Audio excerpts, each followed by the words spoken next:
சான்றோனாக்க வேண்டியது தந்தையோட கடமை, அதை மறக்காம அவர் செஞ்சிருப்பார். அவையத்து முந்தி இருக்க அவர் செஞ்சிருப்பாரு. இவன் தந்தை என்னோன்றானாக இந்த குழந்தையை பெறதுக்கு இந்த தாய் தகப்பன் எவ்வளவு புண்ணியம் பண்ணியிருக்கணும் அப்படின்னு ஊரே கூடி பேசிட்டு போகும்பொழுது அந்த பேச்சு காதல விழுந்தா போதும் அம்மாவுக்கு. ஒரு அம்மா சின்ன வயதிலேயே விதவை ஆயிட்டாங்க. இப்ப இந்த குழந்தையை வளர்க்கும் போது இன்னும் ஒரு அச்சம் இருக்கு அம்மாவுக்கு. அப்பாவுடைய கண்டிப்பு, அப்பாவுடைய கருணை கண்டிப்பாகத்தான் வெளிப்படும். அந்த கண்டிப்பு இல்லாமல் வளர்க்கிறோமே, எப்படி வளருமோ இந்த குழந்தை, எப்படி வளருமோ இந்த குழந்தை அப்படின்னு அச்சத்தோடையும் கண்டிப்போடையும் கருணையோடையும் எல்லாம் சேர்ந்து இருவர் தர வேண்டிய ஒன்றை அந்த ஒற்றை தாய்க்கு கொடுக்குறாங்க. வளர்ந்து மிகப்பெரிய நிலைக்கு வந்தாச்சு அந்த பையன். தொழிலதிபர் ஆயிட்டாரு. தன்னுடைய புதிய தொழிற்சாலையை தொடங்க போறாரு. அந்த புதிய தொழிற்சாலையை தொடங்குறதுக்கு இன்று அந்த தொழிற்சாலையினுடைய திறப்பு விழா. 10 நாளாக பத்திரிகையில் அம்மா பேரை போட்டாச்சு. எங்க அம்மா தான் வந்து இந்த தொழிற்சாலையை துவக்கி வைக்க போறாங்க, விளக்கேற்ற போறது எங்க அம்மா தான், அங்க இருக்கக்கூடிய அந்த நாடாவை வெட்டி ரிப்பன் கட் பண்ணி எங்க அம்மா தான் பண்ண போறாங்க, எல்லாம் சொல்லியாச்சு. எல்லாரும் ஏற்றுக்கொண்டாச்சு அம்மாவை தவிர. அன்னைக்கு 10 மணிக்கு நல்ல நேரம், விளக்கேற்று அம்மா தான் தொடங்கணும் சொல்றாரு. அம்மா மணி 8 ஆச்சு, நீங்களும் கிளம்பணும். அம்மா தன்னுடைய மகனுக்காக சிற்றுண்டி பண்ணக்கூடிய அந்த எத்தனை வேலைக்காரர்கள் இருந்தாலும் தன் மகனுக்கு தான் சிற்றுண்டி செய்து கொடுக்கணும், அது அம்மாவுடையது. அப்போ ஔவையார் கூட சொல்லுவாங்க, தாயோடு அறுசுவைப்போம், தந்தையோடு கல்விப்போம். இன்னார் இதை கொடுக்கணும்னு இருந்ததுன்னா அம்மா பார்த்து கொடுக்க வேண்டியது அது. அம்மா சமைச்சு வச்சிருக்காங்க, சமைக்கிறதுக்காக இங்கே தயார் பண்ணிட்டு இருக்காங்க. மகன் வந்து பக்கத்தில் கேட்டுட்டே இருக்கான். அம்மா எத்தனை தடவை நான் கேட்கறது, நீங்கள் ஒரு சொல்லலை, ஒரு ஊகம் சொல்லலை, நீங்கள் தானே அம்மா வரணும், நீங்கள் தானே அம்மா வரணும். அம்மா அதை பற்றி கவலையே படாமல் மகன் திரும்பி கூட பார்க்காம அம்மா சொல்கிறாங்க, இந்த காயெல்லாம் வெட்டி நான் உனக்கு உணவு ரெடி பண்ணணும், தயார் பண்ணணும், அந்த கத்தியை கொஞ்சம் எடு அப்படின்னு சொல்கிறாங்க. பையன் கொண்டு வந்து கத்தியை அம்மாட்ட கொடுக்குறான். கொடுத்த அடுத்த நிமிஷம் அம்மா சொல்கிறாங்க, இன்றைக்கி நான் வரேன், கண்டிப்பாக இன்றைக்கி விளக்கு ஏற்றுறதுக்கும் அந்த ரிப்பன் கட் பண்ணுற அந்த மிக அழகான திறப்பு விழாவுக்கு நான் வரேன். பையன் ரொம்ப பக்கத்தில் வந்து கேட்குறான், இப்போ என்னம்மா திடீர்னு இப்படி திடீர்னு என்கிட்ட சொல்கிறீங்க? அப்போ அந்த அம்மா சொல்கிறாங்க, ஒன்றும் இல்லை, கத்தியை எடுன்னு தான் நான் சொன்னேன். ஆனால் கத்தியை எடுத்து என்கிட்ட கொடுக்கும் பொழுது நீ ஒரு பெரிய வியாபாரி ஆக போகிற, பெரிய தொழில் அதிபராக போகிற, அப்படிப்பட்ட உன்னுடைய மனது அறம் சார்ந்து இருக்கான்னு எனக்கு தெரியாது. அப்பா கண்டிச்சு வளர்த்துருக்கணும், நான் ஒற்றையாக வளர்த்துருக்கேன். உன் மனம் தீமை அல்லாது நன்மையை தாண்டி போகக்கூடிய ஒரு மனம் தானான்னு எனக்கு தெரியணும். அது எப்படி என்னால் சோதனை பண்ண முடியும்? ஒரு தர்பூஷணி பழம்னா ஓட்ட போட்டு பார்ப்பீங்க, பலாப்பழம்னா ஓட்ட போட்டு பார்ப்பீங்க. மனித மனம் பண்பட்டு விட்டதானே எப்படி ஓட்ட போட்டு பார்க்க முடியும்? அனுபவங்கள் தானே காட்டும். ஸோ இயல்பாக நான் என்ன கேட்டேன், அந்த கத்தியை எடுன்னு சொன்னேன். எடுத்து கொடுக்கும் பொழுது கூர்மையான பகுதியை உன் கையில் வச்சுட்டு கூர்மை இல்லாத கைப்பிடியை என்கிட்ட நீ கொடுத்த. கண்டிப்பாக உன்னுடைய பிரச்சனை, எல்லா பிரச்சனைகளிலும் வரக்கூடிய எல்லா விதமான கஷ்ட நஷ்டங்களையும் உன்னிடம் வைத்து கொண்டு உனக்கு வரக்கூடிய வாடிக்கையாளர்களுக்கு எந்த விதமான துன்பமும் வராமல் உன்னுடைய வியாபாரம் நடக்கும் அப்படின்னு இனி எனக்கு உறுதியாக தெரியும். இனி கண்டிப்பாக வந்து நான் அந்த விளக்கை ஏற்றுறேன்னு சொன்னேன். இது தாய் கொடுக்க வேண்டிய ஒன்று. சின்ன சின்ன விஷயங்களுக்கு குழந்தைங்க உங்களை பார்ப்பாங்க.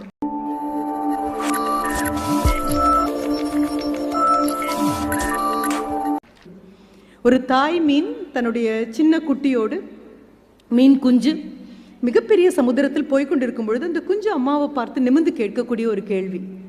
கடல் அப்படின்னு சொல்கிறாங்க, மிகப்பெரிய மகாசமுத்திரம்னு சொல்கிறாங்க, பெரிய அலைகளெல்லாம் அடிக்கும்னு சொல்கிறாங்க, ஆழ்கடலில் முத்து இருக்குன்னு சொல்கிறாங்க, ஆழ்கடலில் கிடைப்பதற்குரிய பொருளெல்லாம் இருக்குன்னு சொல்கிறாங்க, பெரிய பெரிய மீன்கள்லாம் வரும்னு சொல்கிறாங்க. எங்கே அம்மா அது இருக்குது அப்படின்னு கேட்கும் பொழுது இந்த தாய் மீன் அந்த குஞ்சிடம் சொன்னதான், எதற்குள் இருக்கிறாயோ அதனுடைய அருமை அதற்குள் இருக்கும் வரை உனக்கு புரியாது அப்படின்னு. அதுவே தான் இங்கே இருக்கக்கூடிய அத்தனை குழந்தைகளுக்கும் நான் சொல்லக்கூடிய ஒரு வார்த்தை. சௌடாம்பிகா கல்வி குழுமத்திற்குள் இருக்கும் வரை இந்த சொகுசு, இந்த பண்பு, இந்த அன்பு, இந்த பாதுகாப்பு இவைக்குள் இருக்கும் வரை இதனுடைய அருமை தெரியாது. இதனுடைய அருமை தெரிய வேண்டும் என்றால் வெளியே போனால் தெரியும். ஆனால் வெளியே போய் ஒரு விஷயத்தின் அருமை புரிந்து கொண்டுவதால் ஏதாவது எந்த பிரயோஜனமும் கிடையாது. அப்போ எப்படி எடுக்கலாம்? இதுக்குள்ளே இருக்கும் பொழுதே இதனுடைய அருமையை புரிந்து கொள்வோம். ஒரு பொருளை இழக்காமல் தக்க வைத்துக் கொள்வதற்கு, நினைவுகளாகவாவது தக்க வைத்துக் கொள்வதற்கு அது இருக்கும் பொழுதே அதை கொண்டாடி பழக வேண்டும்.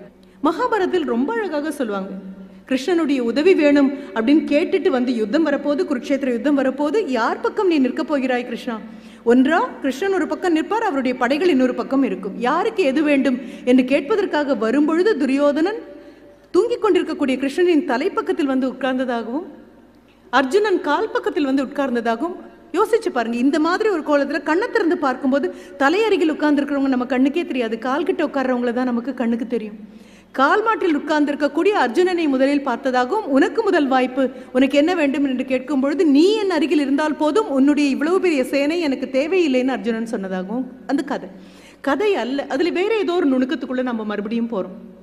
இல்லை, அதுலேயே வரக்கூடிய மிகவும் மிகவும் புத்திமானாகிய நபராக நாம் கருதக்கூடிய அந்த 5 பேரில் கடைசியாக இருக்கக்கூடிய சகதேவன்.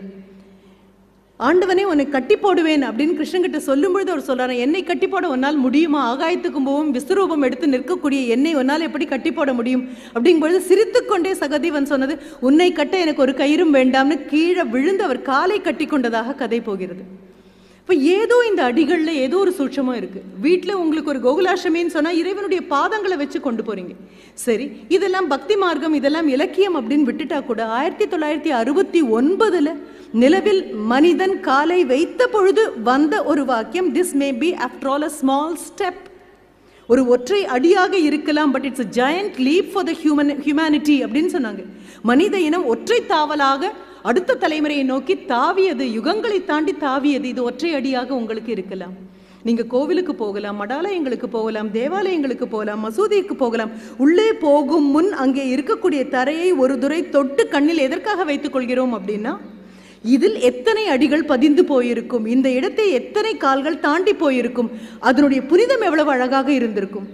சரி, இன்னும் நம்ம சொல்லக்கூடியது ஏதாவது ஒரு யாத்திரை அப்படின்னு சொன்னால் அது கார்லேயோ சைக்கிள்லேயோ 2 வீலர்லையோ ஃப்ளைட்லேயோ போகிறத பற்றி நம்ம சொல்ல மாட்டோம்.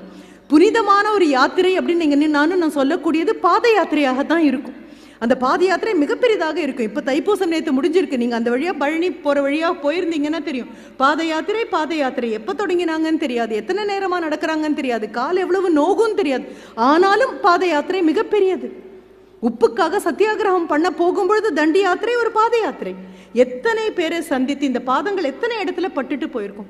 வாழ்க்கையில் பெரிய நபர்கள் வீட்டுக்கு வரணும் அல்லது நம்மளுக்கு கல்லூரிக்கு வரணும் அப்படிங்கும்போது நம்ம என்ன சொல்லுவோம், உங்கள் பாதங்கள் எங்கள் கல்லூரியில் படணும். இப்போ இந்த பாதத்தில் என்ன இவ்வளவு பெரிய விஷயம்? மன்னன் ஒரு முறை தன்னுடைய மந்திரி சேனாதிபதி சபையை வைத்துக்கொண்டு ஒரு முறை சொன்னான், நேற்று இரவு என் வீட்டில் ஒரு திருடன் ஏறி வந்து என் நெஞ்சில் அமர்ந்து மிதித்தான், அவனை என்ன பண்ணலாம் அப்படின்னு கேட்ட பொழுது அடுத்த நிமிடம் சேனாதிபதி அந்த திருடனை போட்டு சுக்கு வேறாக நம்ம மாறுகை வாங்கணும், உங்க நெஞ்சில் ஏறி மிதிக்கிற அளவுக்கு ஒரு திருடனுக்கு அவ்வளோ தைரியம் இருக்கா அப்படின்னு அவர் சொல்ல, மந்திரி சிரிச்சுட்டே சொன்னாராம், மிதித்த கால்களுக்கு தங்கத்தாலான சலங்கை போட வேண்டும் அப்படின்னு சொன்ன பொழுது சபை அதிர்ந்து போனதாம்.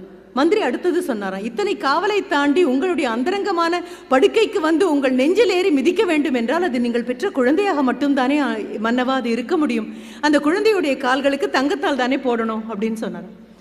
அப்போ இந்த பாதங்கள் அது பெரியவர்களுடைய பாதங்களாக இருந்தாலும் சரி, குழந்தைகள் பாதங்களாக இருந்தாலும் சரி, இல்லை ஒரு பியூட்டி பார்லரில் போய் உங்களுடைய கால்களை கொடுக்கும்போது அது ஒரு கழுவுறதுக்காக ஒரு வெந்நீரை வச்சு கழுகி அதை மறுபடியும் சுத்தம் பண்ணி யாராவது அந்த கால்களை பிடித்து விடும்பொழுது மனதுக்கு அவ்வளோ திருப்தியாக இருக்கும். வீட்டில் வயது போனவர்கள் படுத்திருக்கும் பொழுது ஒரு காலகட்டம் இருந்தது, பெரியவர்கள் படுத்திருக்கும் போது காலை கொஞ்சம் பிடிச்சு விடு அப்படின்னு சொல்லுவாங்க. இப்போ பிடிச்சு விடுன்னு சொல்றதுக்கும் ஆள் இல்லை, பிடிச்சு விடவும் ஆள் இல்லை.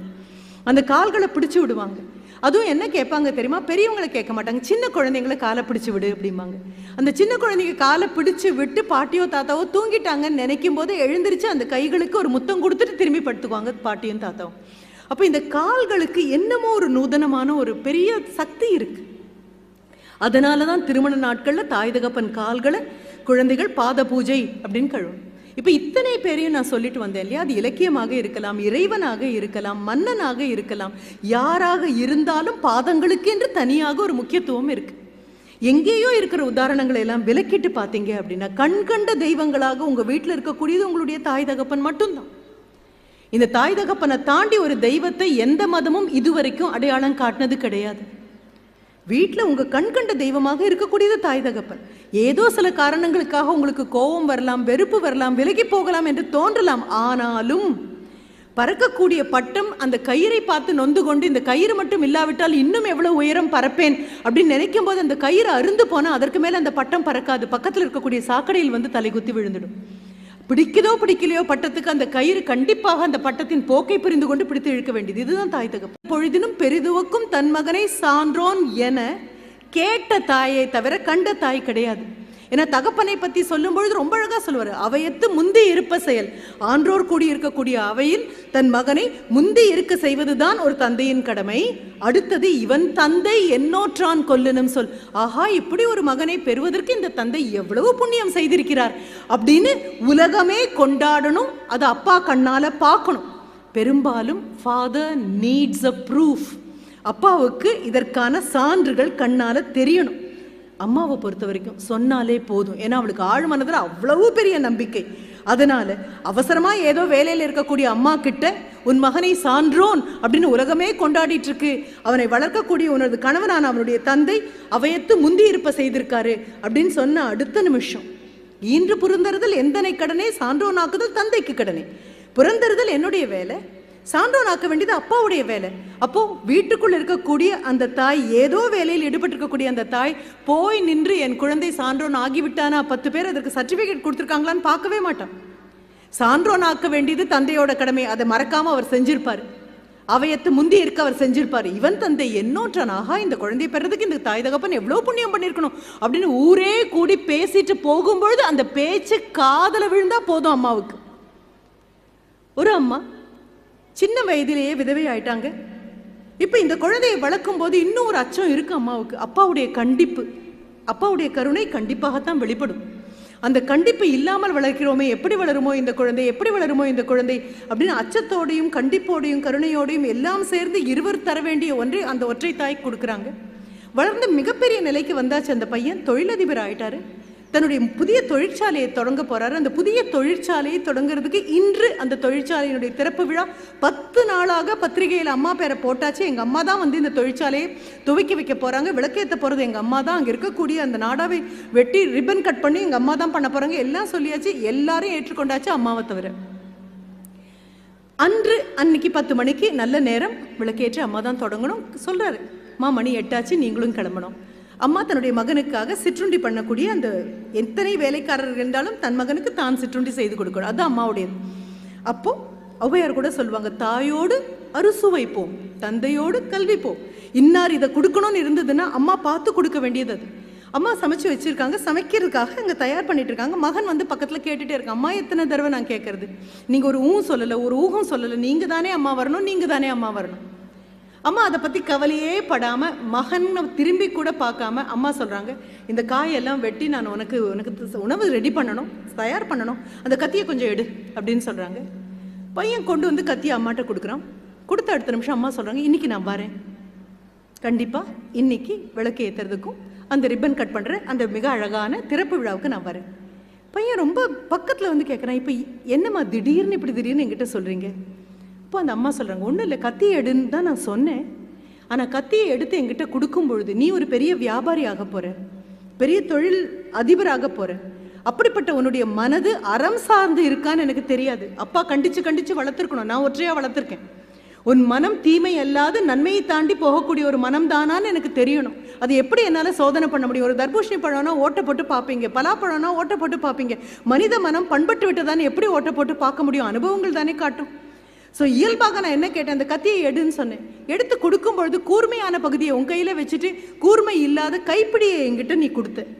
கண்டிப்பாக உன்னுடைய பிரச்சனை, எல்லா பிரச்சனைகளிலும் வரக்கூடிய எல்லா விதமான கஷ்ட நஷ்டங்களையும் உன்னிடம் வைத்து கொண்டு உனக்கு வரக்கூடிய வாடிக்கையாளர்களுக்கு எந்த விதமான துன்பமும் வராமல் உன்னுடைய வியாபாரம் நடக்கும் அப்படின்னு இனி எனக்கு உறுதியாக தெரியும். இனி கண்டிப்பாக வந்து நான் அந்த விளக்கை ஏத்துறேன்னு சொன்னாங்க. இது தாய் கொடுக்க வேண்டிய ஒன்று. சின்ன சின்ன விஷயங்களுக்கு குழந்தைங்க உங்களை பார்ப்பாங்க. வாரி பெருக்கி வளம்படு துற்றவை ஆராய்வான் செய்க வினை முயூவ விளக்க உரை. பொருள் வரும் வழிகளை பெருக்கச் செய்தே அவற்றால் வளத்தை உண்டாக்கி வரும் இடையூறுகளை ஆராய்ந்து நீக்க வல்லவனே செயல் செய்ய வேண்டும். அட்வர்டைஸ்மெண்ட். சாலமன் பாப்பையா விளக்க உரை. பொருள் வரும் வழியை விரிவாக்கி வந்த பொருளால் மேலும் செல்வத்தை வளர்த்து அப்போது அதனாலும் வரும் இடையூறுகளை ஆராய்ந்து நீக்கக்கூடியவன் பணியாற்றுக. கலைஞர் விளக்க உரை. வருமானம் வரக்கூடிய வழிகளை விரிவாக்கி வளங்களையும் பெருக்கி இடையூறுகளையும் ஆராய்ந்து நீக்கி வாரி பெருக்கி வளம்படு துற்றவை ஆராய்வான் செய்க வினை முயூவ விளக்க உரை. பொருள் வரும் வழிகளை பெருக்கச் செய்தே அவற்றால் வளத்தை உண்டாக்கி வரும் இடையூறுகளை ஆராய்ந்து நீக்க வல்லவனே செயல் செய்ய வேண்டும். அட்வர்டைஸ்மெண்ட். சாலமன் பாப்பையா விளக்க உரை. பொருள் வரும் வழியை விரிவாக்கி வந்த பொருளால் மேலும் செல்வத்தை வளர்த்து அப்போது அதனாலும் வரும் இடையூறுகளை ஆராய்ந்து நீக்கக்கூடியவன் பணியாற்றுக. கலைஞர் விளக்க உரை. வருமானம் வரக்கூடிய வழிகளை விரிவாக்கி வளங்களையும் பெருக்கி இடையூறுகளையும் ஆராய்ந்து நீக்கி வாரி பெருக்கி வளம்படு துற்றவை ஆராய்வான் செய்க வினை முயூவ விளக்க உரை. பொருள் வரும் வழிகளைப் பெருக்கச் செய்தே அவற்றால் வளத்தை உண்டாக்கி வரும் இடையூறுகளை ஆராய்ந்து நீக்க வல்லவனே செயல் செய்ய வேண்டும். அட்வர்டைஸ்மெண்ட் சாலமன் பாப்பையா விளக்க உரை.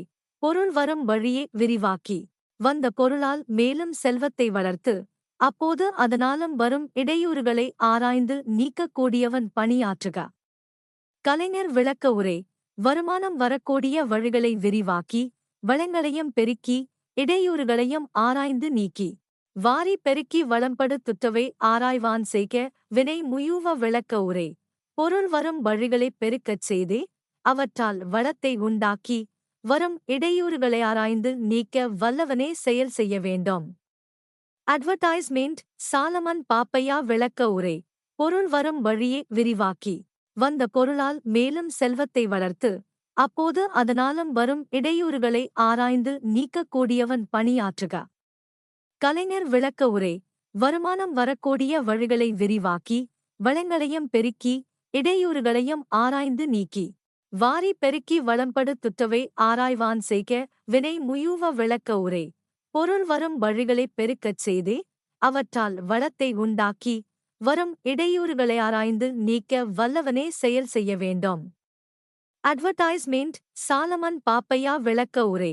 பொருள் வரும் வழியை விரிவாக்கி வந்த பொருளால் மேலும் செல்வத்தை வளர்த்து அப்போது அதனாலும் வரும் இடையூறுகளை ஆராய்ந்து நீக்கக்கூடியவன் பணியாற்றுக. கலைஞர் விளக்க உரை. வருமானம் வரக்கூடிய வழிகளை விரிவாக்கி வளங்களையும் பெருக்கி இடையூறுகளையும் ஆராய்ந்து நீக்கி வாரி பெருக்கி வளம்படு துற்றவை ஆராய்வான் செய்க வினை முயூவ விளக்க உரை.